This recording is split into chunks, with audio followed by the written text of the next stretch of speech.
La voix que vous entendez en ce moment, c'est ma voix. Où suis-je à l'instant où je vous parle? Ça n'a aucune importance. Croyez-moi. C'est moi que vous voyez là. Voilà, là, c'est moi qui me lève. C'est moi qui vais parler. Voilà, c'est moi qui parle. J'étais son amie à elle. Elle que vous voyez là, assise à côté de moi. Son amie. Je sais, ce mot est flou, mais j'étais son amie. Elle pensait, et je le pensais alors aussi, qu'il était naturel d'entretenir des contacts avec des personnes qui étaient mortes. Seuls les morts, disait-elle, avaient une existence vraie, une vie réelle. Pour elle, seuls les morts vivaient. Donc, nous parlons avec les morts. Nous parlons avec les morts assez régulièrement même.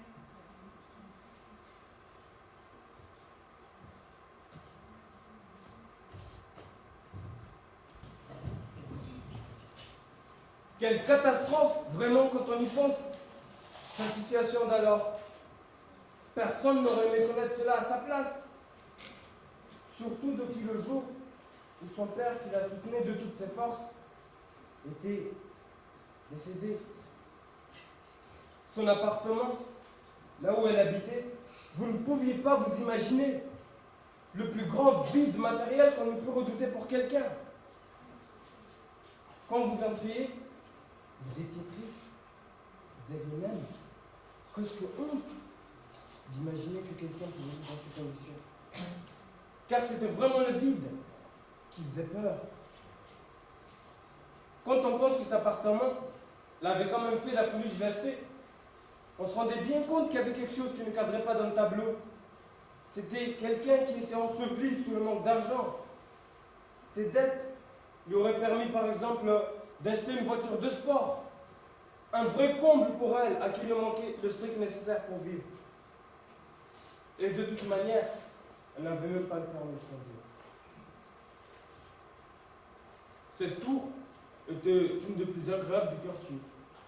Elle ne ressemblait en rien à certains vieux bâtiments en bas qui sentaient vraiment la misère. Elle avait choisi cette tour justement parce que c'était un tout petit peu mieux qu'ailleurs et que d'autres propriétaires comme elle vivaient. Elle habitait au 21e étage, ce qui lui permettait de voir loin.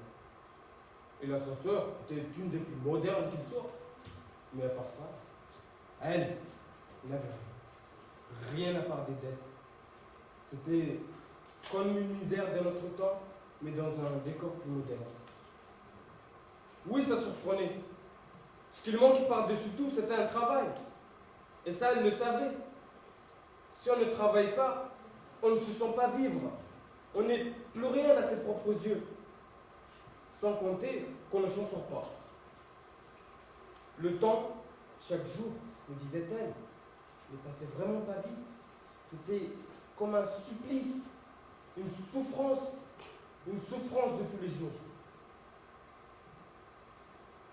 Moi, je mesurais bien la chance que j'avais d'avoir un travail. Surtout quand je pensais à elle. Comment c'était difficile d'être dans sa situation. Ne pas être reconnu pour ce qu'on aurait pu faire de bien ou de mal dans sa vie. Cela, en plus des difficultés financières qu'elle connaissait.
J'étais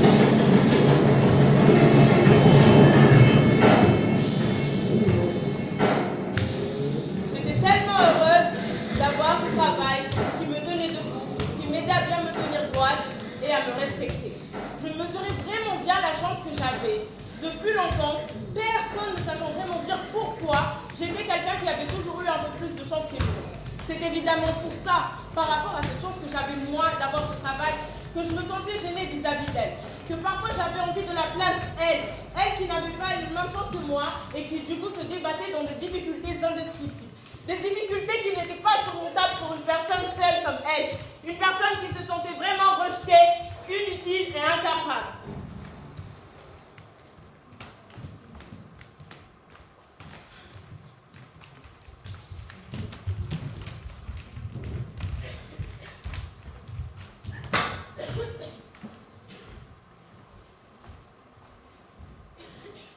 Parfois, le matin, quand je me levais pour partir travailler et qu'il faisait encore nuit, elle se levait avec moi et venait chez moi me rejoindre pour qu'on puisse être ensemble. Tu es folle, je lui disais. Tu pourrais profiter de ton sommeil, dormir. L'instant, le moment où moi je devais partir et la laisser était vraiment le plus dur de moi. Très dur. Le plus dur, je l'ai laissée sachant de quoi allait être faite sa journée, c'est-à-dire de vraiment pas grand-chose. Alors que moi, j'allais avoir une journée normale. Oui, c'était très dur.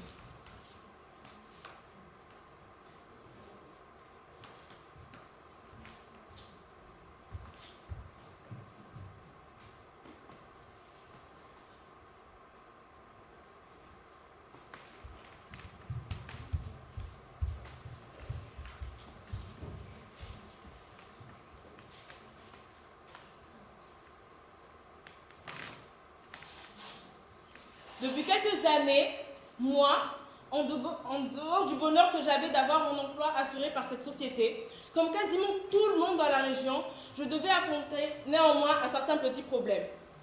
Ce petit problème touchait ma santé et il était sans doute lié à mon activité professionnelle. Le soir, quand je rentrais chez moi après le travail, une certaine souffrance dans le dos commençait alors à se manifester. Et j'aurais hurlé, je l'avoue, si je n'avais pas eu recours à quelques médicaments miraculeux que m'avait prescrit un médecin et qui me calmaient quand même un peu. Sans mon ami, je crois, sans ses encouragements, j'aurais bien sûr fini par ne plus pouvoir tenir. Ça, c'est certain. Je serais restée à la maison et ma place aurait été perdue, car c'est la vie. Je n'aurais eu plus qu'à compter les mouches sur les parquets pendant que les autres auraient continué leur vie à l'entreprise, sans moi. Voilà, le plus terrible, c'est quand je pensais à ça.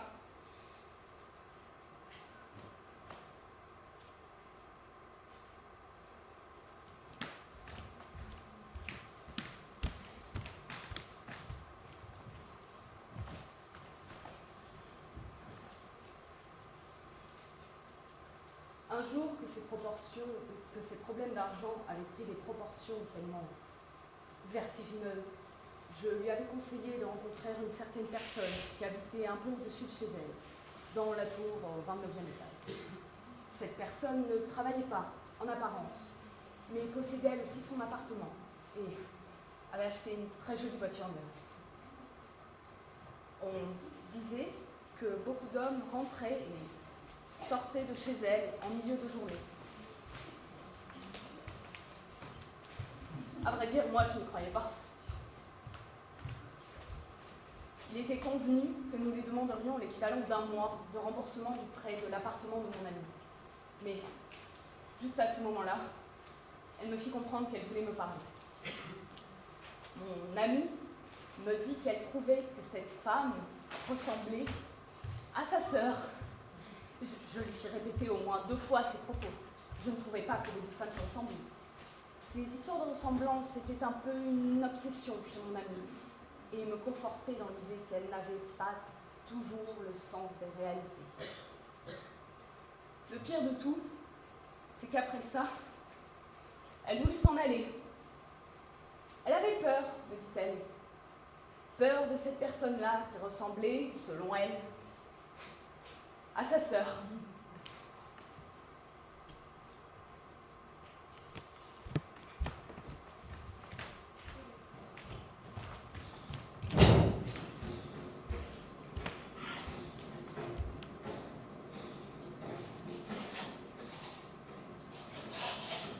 Mais le plus compliqué pour elle, justement, c'était de ne pas comprendre pourquoi elle ne pouvait pas rentrer chez Noxylor, là où quasiment tout le monde travaille dans la région. Ce jour-là, jamais on ne dut s'expliquer comment elle avait pu, elle, étrangère à cette entreprise, pénétrer à l'intérieur des murs. Les issues étaient parfaitement bien protégées. Mon amie était dans un tel état de désespoir, moi en crise. Elle voulait simplement comprendre, disait-elle, ce qui la distinguait, elle, de cet employé qui travaillait ici. À chaque fois qu'elle avait tenté sa chance ici, à chaque fois qu'on lui avait fait passer des tests ici, des essais sur un poste quelconque, en vue d'un engagement, elle avait échoué, on avait pu la garder.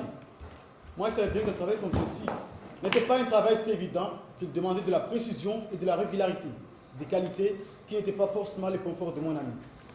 Ce matin-là, on dut appeler sa sœur, qui travaille dans le bureau, et son oncle, qui était responsable d'un petit atelier, pour la calmer et la persuader de sortir. Il faut bien dire que, au jeu de l'entreprise, elle ne marqua guère 2 points.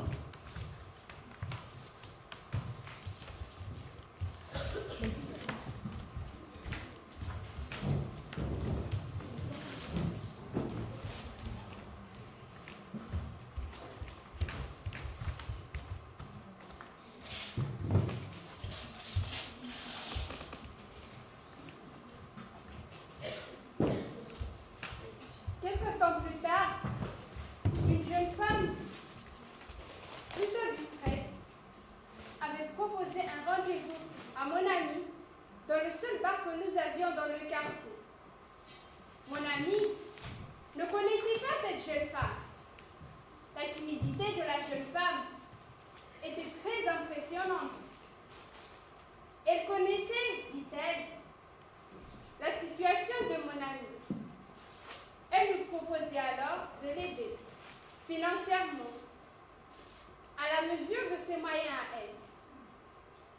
Mon amie en fut complètement retournée. Elle ne sut pas quoi répondre immédiatement.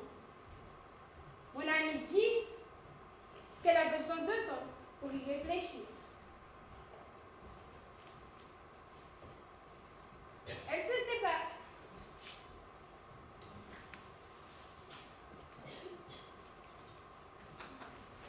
Elle a besoin de temps pour y réfléchir. Et la jeune femme proposa qu'elle se revoie dès le lendemain. En partant, mon amie dit qu'elle crut remarquer une ressemblance. Une de ces fameuses ressemblances qui lui sont chères. Une ressemblance entre la jeune femme et sa mère qui était morte il y a très longtemps.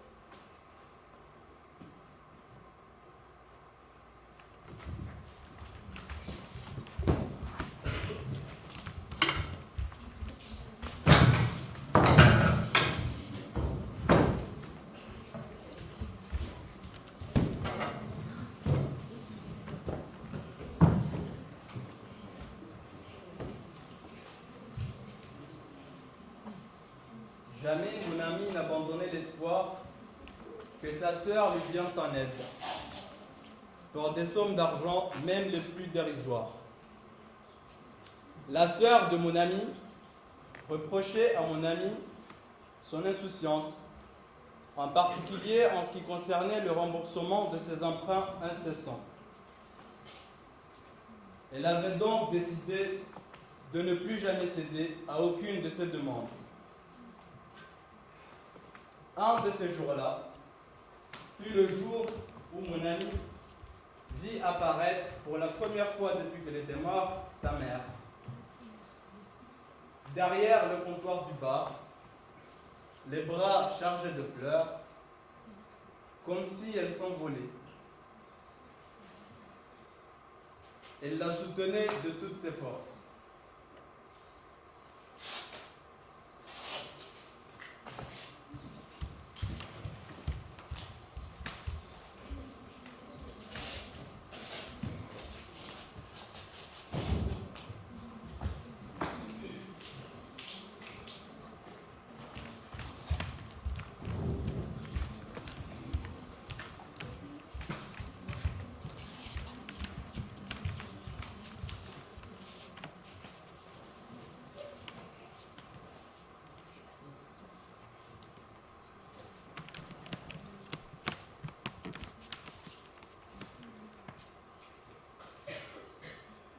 Dans le fond, je ne sais plus très bien si j'ai vraiment fait tout ce dont je me souviens avec elle. C'est maintenant un drôle de souvenir, comme si ça ne pouvait ne pas avoir eu lieu, comme je le crois. Comme je crois que ça a eu lieu, dans le fond, c'est incroyable. Tout ça, et qu'est-ce qu'on a ri aussi?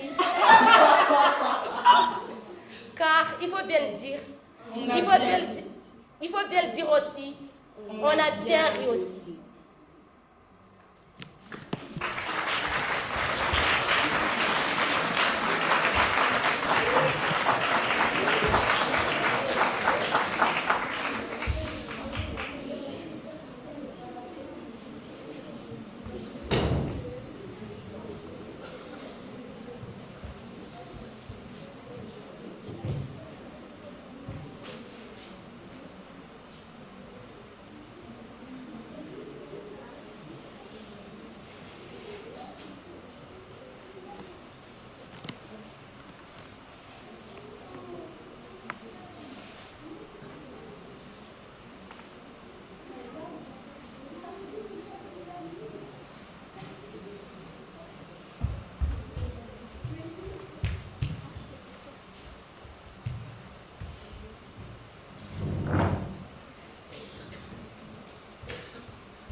Le lendemain, mon amie m'avait demandé de monter juste chez elle pour que je puisse découvrir et admirer son nouvel achat. Justement, une nouvelle et magnifique télévision. Mais pourquoi une telle dépense alors qu'on avait menacé de l'expulser et que le lit où dormait son enfant n'était même pas élevé? J'étais en train de penser à ça quand, en me retournant, je vis. Oui, je te le dis. Je vis le père de mon ami et je sais que mon ami le fils. En voyant entrer sa sœur, mon ami comprit son erreur. La déception fut énorme. Nous avons été trompés une fois de plus par les apparences. Mon ami devait beaucoup d'argent à son oncle. Il avait eu le matin même la légèreté de se vanter de cette fille à cette sœur qui n'était qu'en pas si méchante. Quelquefois, les mots sont même des filles. Mon ami était une femme qui n'avait pas toute sa raison. C'est cela qu'affirmait son oncle en public. Et cette pensée-là me faisait beaucoup de peine. Le père de mon ami qui était mort et l'oncle de mon ami se ressemblaient vraiment beaucoup. Sur ce point, et sur ce point-là seulement je précise, j'étais parfaitement en accord avec mon ami. Il disait, comment se fait-il que deux hommes qui se ressemblent autant puissent être si différents? L'un si beau et l'autre si mauvais. Et l'oncle le dit.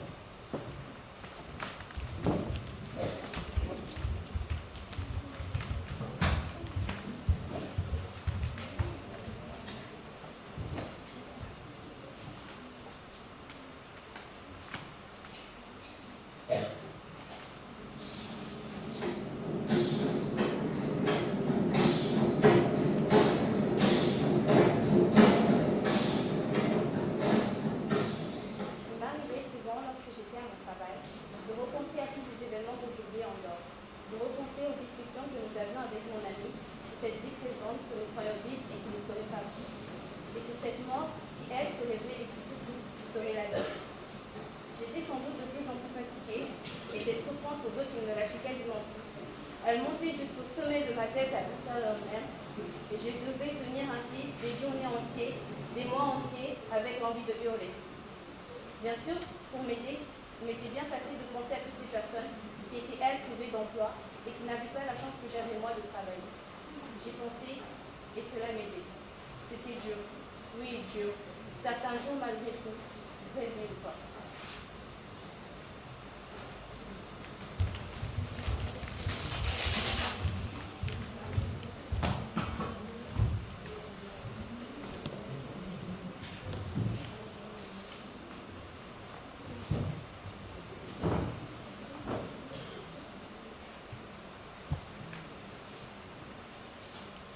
Ma souffrance étant devenue tellement importante, j'en venais à ne plus pouvoir sortir de chez moi après mon travail. Le plus ennuyeux, c'est que je ne pouvais plus me passer non plus de la présence de quelqu'un à mes côtés. Lors de certaines crises, tout mon corps se raidissait et devenait dur. J'aurais pu finir bloqué sur le carrelage de ma cuisine, par exemple. Les soirées passaient les unes après les autres. Mon ami m'étant d'un grand secours. Pourtant, un soir, mon ami avait dû me confier à celui qu'il appelait toujours son grand-fils, sans vraiment convaincre personne. J'étais un peu surprise. Je le connaissais toujours assez mal. Il travaillait lui aussi à Noxilor, mais nous étions près de 20 000. Il circulait sur sa vie passée les bruits les plus terribles dans prison. Et puis surtout, certains avaient même prononcé les motifs de sa possible condamnation. Meurtre de femme. Cela n'est pas rien. On ne put vérifier cela, bien sûr, mais cela n'attirait guère ma sympathie. Je le découvris au fil des soirées qu'il passait à mes côtés. Je le reconnais, un personnage le plus sensible que la moyenne des collègues hommes que j'avais à l'entreprise. Un soir, il eut le début de quelque chose que je ne m'expliquais pas tout à fait. Tout rentra ensuite parfaitement dans l'ordre. Heureusement, car j'eus avec lui quelques crises d'une rare violence. Je date quand même de ce jour, le début de la pente qui nous entraîna vers cette catastrophe qui causa tant de dégâts et qui a même causé ma séparation définitive d'avec mon ami.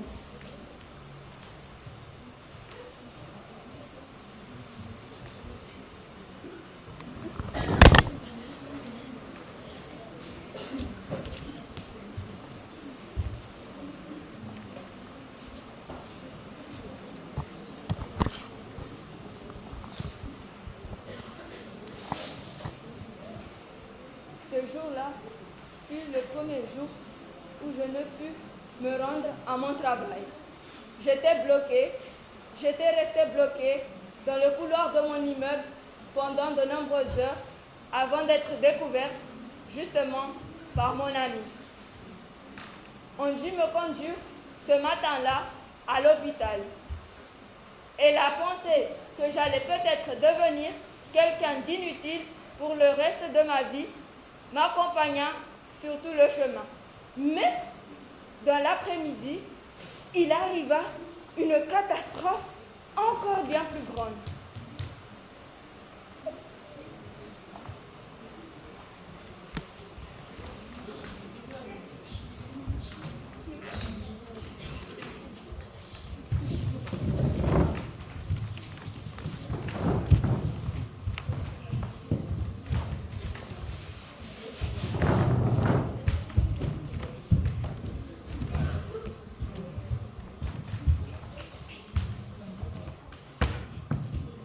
Dans la soirée, mon ami et sa sœur s'étaient rendus au bar. Ils attendirent dans leur tête une explosion.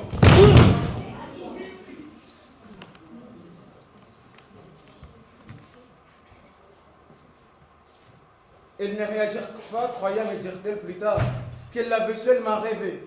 Il y avait bien une explosion chez Norsilor, un atelier très important à côté de celui dans lequel j'aurais dû me trouver ce matin-là d'ailleurs. Avait bien explosé pour des raisons encore inconnues. Le grand-fils de mon ami avait bien évidemment vu des morts, de nombreux morts. Quelle histoire! La première fois de toute ma vie où je ne pouvais me rendre ainsi à mon travail.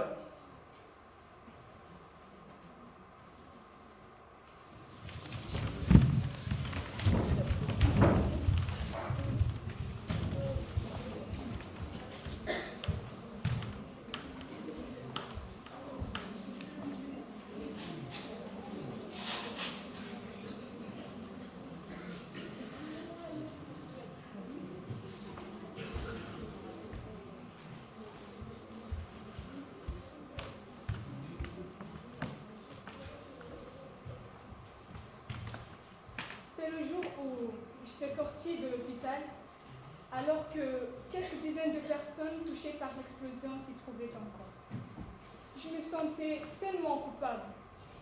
Comment t'expliquer que je n'ai pu me rendre à mon travail ce matin-là?